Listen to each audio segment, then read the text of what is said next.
Саламатсыздар ма оқушылар? Өткен тақырыпта меңгерген білімдерімізді қолдана отырып, бүгін біздер объектілердің үш өлшемді модельдерін, яғни геометриялық фигуралар, конус, цилиндр, сфераны құратын боламыз. Ол үшін өткен тақырыпта өткен құрал саймандардың толық түріне ие болайық. Меню қатарынан вид, панель инструментов, расширенный командасы орындалады және стильді де қосып қояйық, бұл бізге қазір қажет болады.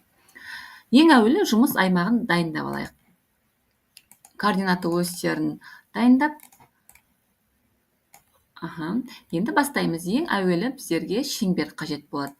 Шеңберді сызу барысында x немесе шеңбердің радиусы x, y осіне немесе кез келген координаты осіне параллель болуын қадағалауымыз қажет. Бұл біздің жұмысымызды жеңілдетеді. Басқа бағытта болса қара түске болады, егер y осіне болса жасыл түсті болады, x осіне біздер қызыл түске шеңберімізді орнатайық. Одан кейін әуелі біздер цилиндрді тұрғызатын боламыз. Ол үшін шеңберден кейін біздер тарт, итер модификациялау құралын қолданамыз. Және өте оңай тәсілмен бізге цилиндріміз тұрғызылды.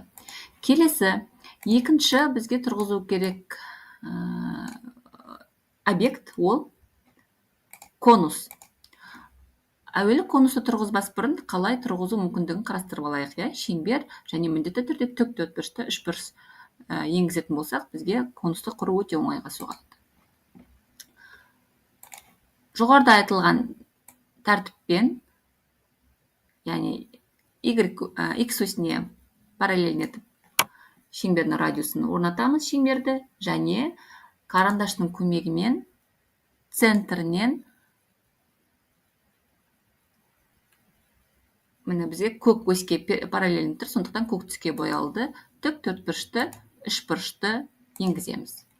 Тік төртбұрышты үшбұрышты енгізгеннен кейін шеңбердің сыртын немесе үстін бетін поверхности ерешілеуімізге болады да, толтыру немесе соңынан ер деп аталатын модификациялау құралының көмегімен салған тік төртбұрышты үшбұрышымыздың ішіне енгізетін болсақ, біздер конусқа ие боламыз.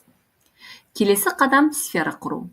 Ол үшін тағы да әдеттегідей тәртіппен шеңберді құрамыз және осы шеңбердің ортасынан жоғарғы жаққа шеңберді перпендикулярынан бағытын жасыл болған уақытта shift батырмасын басу арқылы сол бағытты ұстап центрге әкеліп орналастырамыз. Яғни перпендикулярды шарды тұрғызатымыз. Болғаннан кейін ішкі шарымызды ерекшелеп аламыз, немесе бетін торлап алуымызға болады және толтыру соңынан ер немесе батырмасын қолдану арқылы біздер шарды құруға болады.